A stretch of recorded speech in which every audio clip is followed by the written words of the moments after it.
Hello दोस्तों मेरा नाम है डॉक्टर अंकित सिंह और आज आपके साथ मैं डिस्कस करने वाला हूँ सेलुलर इवेंट इन इन्फ्लेमेशन। दोस्तों ऑलरेडी हमने लास्ट वीडियो का जब डिस्कस किया था तो मैंने आपको बताया था कि जो आपका एक्यूट इन्फ्लेमेशन होता है उसके अंदर दो टाइप चेंज होते हैं, एक आपका वस्कुलर चेंज, एक आपका सेलुलर चेंज।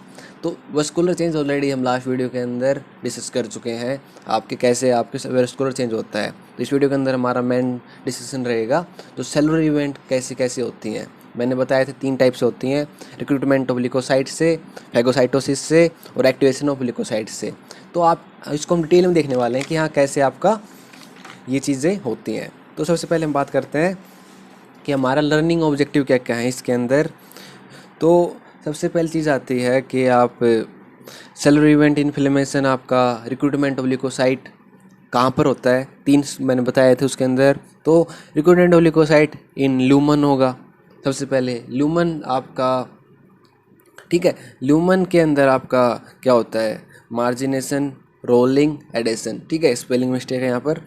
तो सेकंड आपका अक्रॉस द वेसल वॉल, आपका रिक्रूटमेंट वेसल के वॉल के अक्रॉस भी आपका जाकर रिक्रूटमेंट होता है। तीसरा होता है आउटसाइड द वेसल वॉल, इसे हम बोलते हैं कीमोटैक्सिस। हम देखेंगे इनसे जो डिफरेंट टाइप के प्रोसेस हैं, मार्जिनेशन, आपका रोलिंग, एडेशन, ये हुआ लूमन के अंदर रिक्रूटमेंट को बोलते हैं। वेसल वॉल का क्रॉस आपका रिक्रूटमेंट होता है और आउटसाइड आउटसाइड को बोलते हैं कीमोटैक्सिस। ठीक है। तो आपका नेक्स्ट आता है दोस्तों therapeutic implication of the understanding. ये भी मतलब आपका कैसे इनको अप्लाई कर सकते हैं, कैसे अप्लाई कर सकते हैं आपका अंडरस्टैंडिंग के लिए इन चीज़ों को, ये आपका मेन हुआ। तो हम बात करते हैं पहले सेलुलर इवेंट की। सेलुलर इवेंट के अंदर देखिए दोस्तों क्या होता है कि the influx of the leukocyte, influx of the leukocyte, कौन सी लिकोसाइट, न्यूट्रोफिल और मोनोसाइट मेनली आपके इन्फ्लेमेशन के अंदर आती हैं, to the site of injury.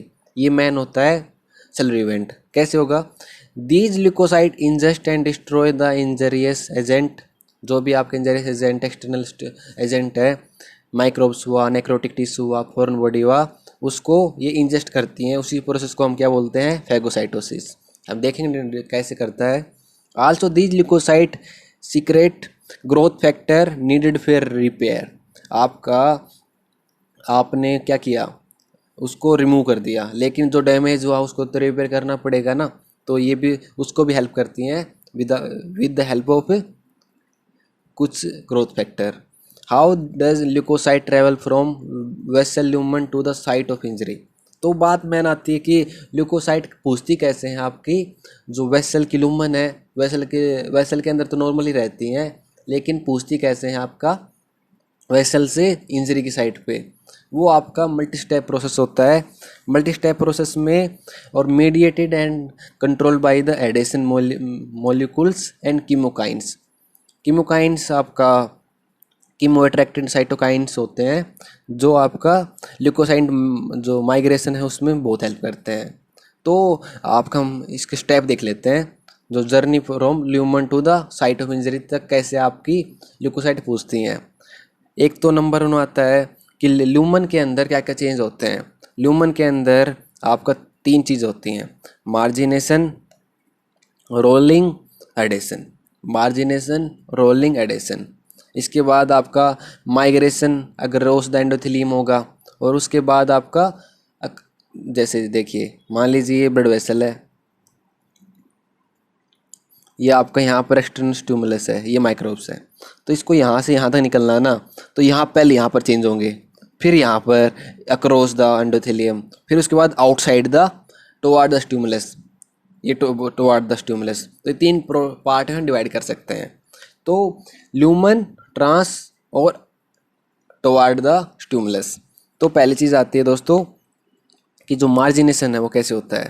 पहले हम इसका पहला जो ल्यूमन के अंदर चेंज होती है उसको पढ़ लेते हैं कि ब्लड फ्लो आपको स्लो डाउन हो जाता है। मैंने आपको लास्ट वीडियो के अंदर जो वस्कुलर चेंज थे उसके अंदर आपको बताया था कैसे ब्लड फ्लो स्लो हो रहा है। तो आपको क्या करेगा, leukocyte which normally are in the center, जो नॉर्मली ल्यूकोसाइट सेंटर में रहती हैं, उनको पेरिफेरी के अंदर भेज दिया जाता है। ठीक है, move toward the peripheral column. ये आपका सेंट्रल कॉलम है, ये आपके दोनों पेरिफेरल कॉलम है।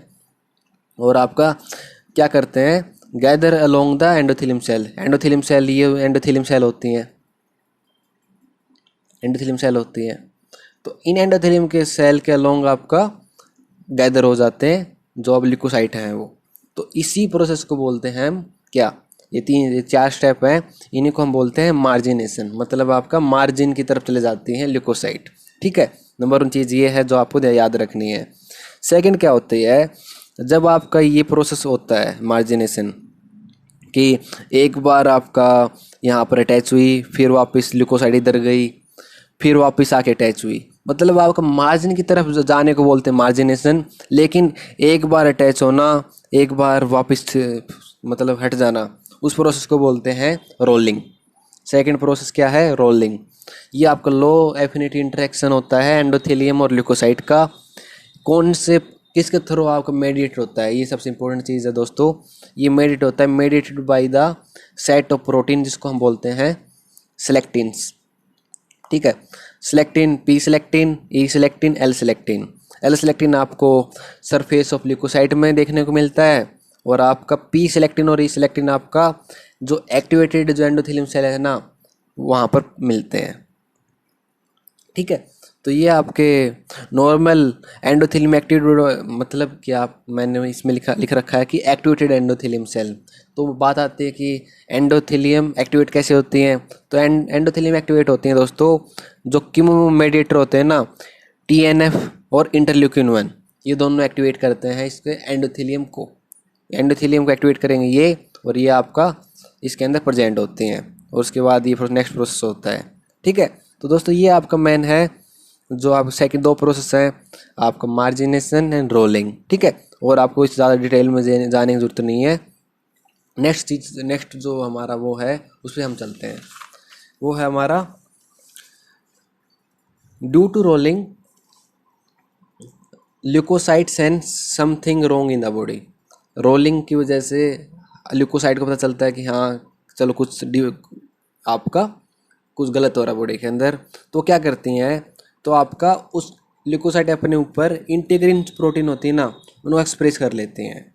एंड इंटीग्रिन प्रोटीन क्या करती हैं, इंटीग्रिन प्रोटीन यहाँ पर एक्सप्रेस हो गया, तो आपका जो एंडोथेलियल सेल है वो भी आपका इंटीग्रिन जो लाइगेंड होते हैं, मतलब जहाँ पर अटैच होता है, वो एक्सप्रेस करती हैं। मतलब दोनों जब भी सेंस करते हैं कि कुछ बॉडी के अंदर कुछ गलत हो रहा है, तो दोनों अपने सब्सटेंस एक्सप्रेस करती हैं। ठीक है, और जब दोनों ये सब्सटेंस आप एक्सप्रेस करती हैं, तो दोनों जाके बाद में जब भी दोनों आपस मिलते हैं दोस्तों, तो वो बिल्कुल हो जाते हैं अटैच। उसी प्रोसेस को बोलते हैं दोस्तों एडेशन फर्मली।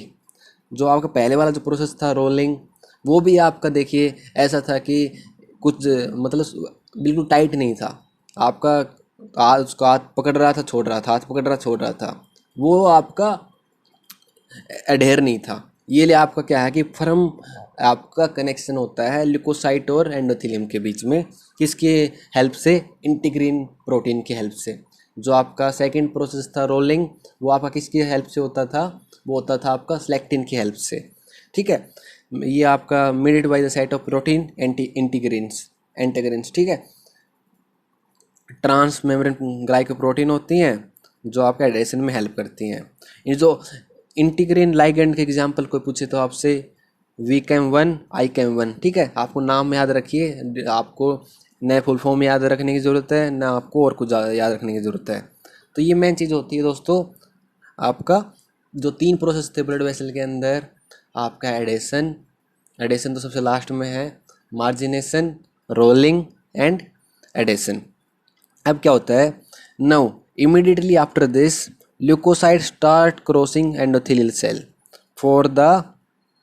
मतलब जो जिस टिश्यू पे जाना होता है दोस्तों, वहाँ पर जाना स्टार्ट करती हैं जब आपका एडेशन हो जाता है ट्रांस मेम्ब्रेन पैसेज के थ्रू। ठीक है, मेम्ब्रेन के बीच में जो पैसेज है उसके थ्रू जाने स्टार्ट कर देती हैं।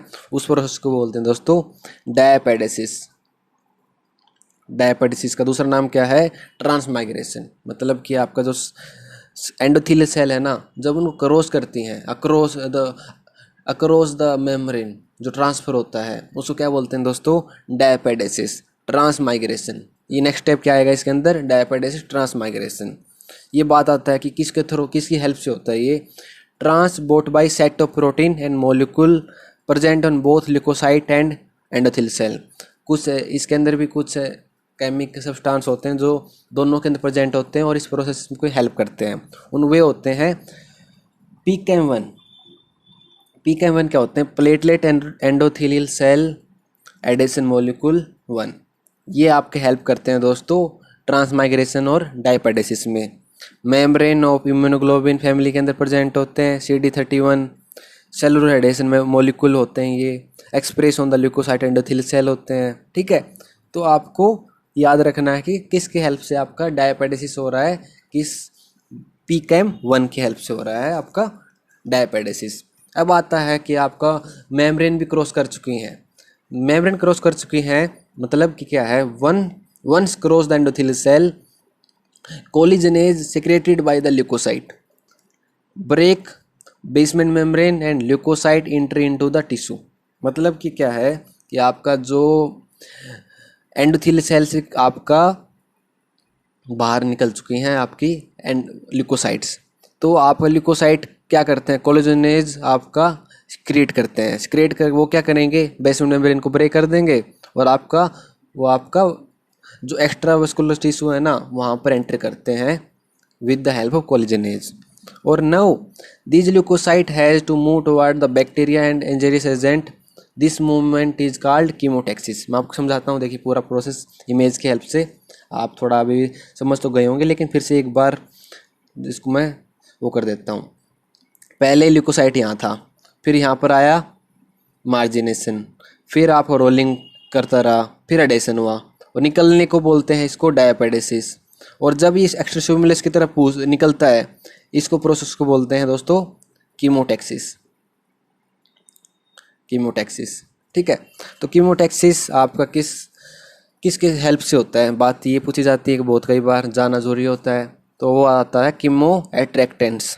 एंडोजीनस भी हो सकते हैं और एक्सोजीनस भी हो सकते हैं। एक्सोजीनस क्या है, बैक्टीरियल प्रोडक्ट, और एंडोजीनस क्या है, cytokines. Example C3A C5A। Leukotriene V4 भी आपका कीमोटैक्सिस में हेल्प करता है। ठीक है दोस्तों, ये आपके मेनली आपको कीमोटैक्सिस के बारे में जानना है कि कीमोटैक्सिस होता क्या है और क्या कौन कौन मेडिटेड इसके अंदर करते हैं। इसके बाद दोस्तों लास्ट आता है कि आपका जो एक्यूट इन्फ्लेमेशन होता है दोस्तों, वो आपका उसके अंदर कौन सी cell mainly which type of leukocyte आपके इसके अंदर मेनली एक्यूट के अंदर होती हैं, वो होती हैं न्यूट्रोफिल्स डोमिनेंटली। ठीक है, और आपका फर्स्ट 6 to 24 आवर के अंदर आपका न्यूट्रोफिल प्रेडोमिनेंटली होती है। मोनोसाइट 24 आवर के बाद आपको देखने को मिलती हैं। 24 to 48 आवर के बाद आपको ल्यूकोसाइट देखने को मिलती हैं। तो बात आती है कि आपका न्यूट्रोफिल क्यों सबसे ज़्यादा प्रीडोमिनेंट क्यों है। ठीक है, बस यही दो तीन पॉइंट और बच गए हैं इस वीडियो के अंदर कि आपका एक तो न्यूट्रोफिल प्रीडोमिनेंट क्यों है और कुछ एक्सेप्शन की बात करेंगे हम। क्योंकि ये आपका देखिए मैं आपको पूरा क्लिनिकल कोर तरीके से पढ़ा रहा हूँ, इसे ऐसे नहीं कि आपको सिर्फ मैंने ऐसे ही पढ़ा दिया। तो इसमें थोड़ा टाइम लगेगा समझने में, आपको बहुत ईजी होगा बिकॉज ये एक तो इनका नंबर ज़्यादा है न्यूट्रोफिल का। Respond more rapidly to chemokines than other. आपका रिस्पॉन्स जो इनका रिस्पॉन्ड करने का पावर जो है वो ज़्यादा है। Attach more family to the adhesion molecule, ये भी इसका एक और रीज़न है। But they are short lived, undergo apoptosis and disappear in 24 to 48 hour. इसलिए आपका बाद में मोनोसाइट रिप्लेस हो जाती हैं, replace by monocyte as they survive longer and can proliferate in the tissue into macrophage. और उसके बाद आपको मोनोसाइट आती हैं और वो आपका मैक्रोफाज में कन्वर्ट हो जाती हैं। ठीक है, तो ये आपका नॉर्मल प्रोसेस हुआ दोस्तों। आपका इसमें एक्सेप्शन की बात कर लेते हैं कि जो सुडोमोनास इन्फेक्शन होता है वो आपका उसके अंदर न्यूट्रोफिल सिर्फ 24 आवर के लिए ही रिक्रूटमेंट नहीं करती हैं, आपका more than 24 hour for several days आपका रिक्रूटमेंट चलता रहता है सुडोमोनास के अंदर न्यूट्रोफिल का। वायरल इन्फेक्शन के अंदर लिम्फोसाइट प्रीडोमिनेंट होती हैं दोस्तों, और एलर्जिक रिएक्शन के अंदर इसेनोफिल्स आप प्रीडोमिनेंट होती हैं। What is the therapeutic implication of understanding this whole process. ये क्या करता है, ये प्रोसेस पूरा समझोगे ना, ये है हेल्प करेगा आपको therapeutic target for controlling harmful inflammation. जब आप ट्रीटमेंट करोगे ना, इन चीज़ों को यदि आपकी इनकी इन्फॉर्मेशन अच्छी होगी तो आप जो ट्रीटमेंट है वो अच्छी तरह कर पाओगे। जैसे टीएनएफ ब्लॉकर हुआ, इंटीग्रिन एंटागोनिस्ट हुआ, वो आपका भी क्लिनिकल ट्रायल चल रही है उनके ऊपर, और वो अप्रूव हो चुके हैं, कुछ क्लिनिकल ट्रायल में हैं। तो इनकी आपकी इन्फॉर्मेशन आपको क्लिनिकल जो आपकी प्रैक्टिस है उसमें बहुत हेल्प करने वाली है। व्हाट नेक्स्ट, उसके बाद हम क्या करेंगे, हम क्या, बात आती है कि ल्यूकोसाइट क्या करेगी। रिक्रूटमेंट हो चुका है, to recruitment of leukocyte. After recruitment of leukocyte क्या करेगा कि सबसे पहले वहाँ पर पूछ गया साइट पे ल्यूकोसाइट, तो उसको सबसे पहले रिकॉग्नाइज करना पड़ेगा, और फिर आपका ल्यूकोसाइट का एक्टिवेशन होगा और फैगोसाइटोसिस और इंट्रासेलुलर किलिंग होगा। तो ये जो चीज़ है रिकॉग्नाइज और फैगोसाइटोसिस और इंट्रासेलुलर किलिंग, वो हम दोस्तों नेक्स्ट वीडियो के लिए छोड़ देते हैं। नेक्स्ट वीडियो में करने वाले हैं आपका पार्ट 3, जो हम कि आपका रिकॉग्नाइज कैसे करेगा और फैगोसाइटोसिस कैसे होगा, वो हम नेक्स्ट वीडियो के अंदर करेंगे। दोस्तों इस वीडियो से आपको हेल्प हुई है, आपको वीडियो पसंद आया है तो इस वीडियो को लाइक कीजिएगा, चैनल को सब्सक्राइब कीजिएगा। और ये नोट्स आपको चाहिए, सबसे बेस्ट होगा आप खुद के नोट्स बनाइए। आप खुद के नोट्स नहीं बना पा रहे हैं तो मैं चैनल ये नोट्स में डाल दूंगा अपने टेलीग्राम चैनल के अंदर, तो आप टेलीग्राम चैनल पर जाइए, मेरे चैनल का लिंक है वो आपको डिस्क्रिप्शन के अंदर मिलेगा, और वहाँ से जाके आप डाउनलोड कर सकते हैं। तो कमेंट करके आप बता सकते हैं वीडियो कैसा लगा। तो वीडियो देखने के लिए थैंक यू, बाय।